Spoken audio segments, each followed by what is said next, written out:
Hello and welcome to Devlog number 12, and this is another live Devlog video. I have made a few adjustments since the Devlog number 11, although changes are slowing down since, you know, it's more like samey stuff as I'm moving up to the finalizing the demo and hopefully having that released by the end of this month. So yes, as you can see, I have changed the buttons around so they have a nice outline when you click, and then when you click it goes blue.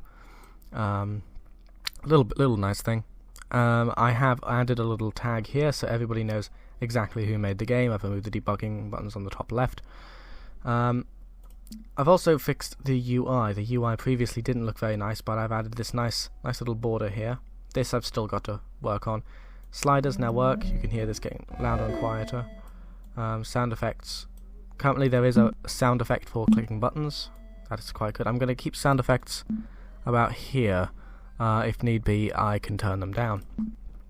So yes, you get to this menu. I believe I showed that off last time. I'm going to select these two, this, and start game. So yes, currently there is a spawn-in sound effect, as you could hear there. The enemies now make sounds when they are shot, and when they die too. So that's quite a nice, as I said, just a little bit of polish here and there to make it a little bit more nice. Fairly small changes, but it takes a hell of a lot of effort to actually make them. So yeah, the player no longer gets stuck on walls, although I'm sure most of you didn't even know that happened. It did happen up until earlier today when I fixed it. So I can continue here, and eventually we will get to the core. And oh boy, doesn't that look different. It's not finished yet. I've still got to figure out some way of making it blend a little better around the base there, but I do like the general design. It's a lot different from the technological feel, but it fits more with the kind of organic psychic system of the rest of the Kyzt. Animation, again, not so sure about that, but you know, who knows, maybe I'll change that. And you can see it does have a functioning shield here, so if you shoot that, it does sort of fade in momentarily. Yeah, it's quite good. So when you actually fully disrupt the hive and spawn rates start increasing, what I just said there was a lie. Disrupting the hive does not increase spawn rates, but the point is, if you disrupt the hive fully, the shield will go away and you will be able to damage that. Eventually I am going to have some kind of extra frames so that when you... shield's gone now. Extra frames that now when you shoot this, maybe the scales would come off or something, something to that effect, some kind of response. And seeing as this is a slightly more, maybe I guess you could call it more complex shape, it's probably easier to deal with than the just the straight metal dome pole thing. So yeah, that's quite good. If I don't die here, because that would be kind of unfortunate. Okay, choose an upgrade. Again, this is the upgrades menu. I haven't actually finished the description box here, but that is coming. There is going to be a nice animation of some kind. I haven't decided what it's going to be, but there will be one. So you can click this, next wave, move into the next thing, and the enemies immediately, that upgrade just triggers immediately. So that's great, that's great. So yeah, here we go. And again, yeah, it happens quite often. Again, I got to tweak some numbers, but I'll deal with that maybe during testing, perhaps. Yeah, that'll be okay. I gotta deal with that soonish. But let's not worry about that for this video. Let's continue on with this. So, if I can actually move on through these swathes of enemies who just won't stop spawning, I will be able to get to the core again. And yeah, the game gets quite difficult. I'm definitely going to have to reduce the rate at which that triggers, because that is too much. It's triggered like 5 times in the past 20 seconds. I will deal with that.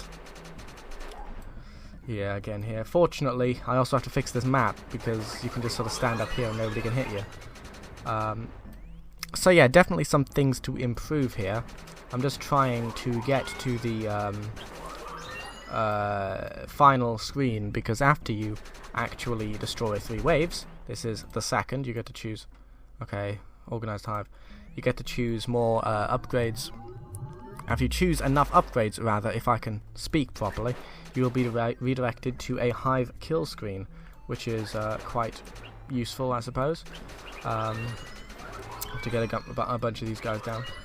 Currently for the demo, I've locked down all but 3 levels also, and I'm not sure if I actually have a navigation polygon for this. Also, I have to fix this because I edited the sprite, but I didn't place it properly, and also these guys don't have any kind of like collision exception with the shield, and this is taking too long, so I'm just going to skip ahead to the hive kill scene, and this is what it looks like. So you can see here it registers which upgrades you have unlocked. The other ones are sort of grayed out, so it shows you all the stuff you could have.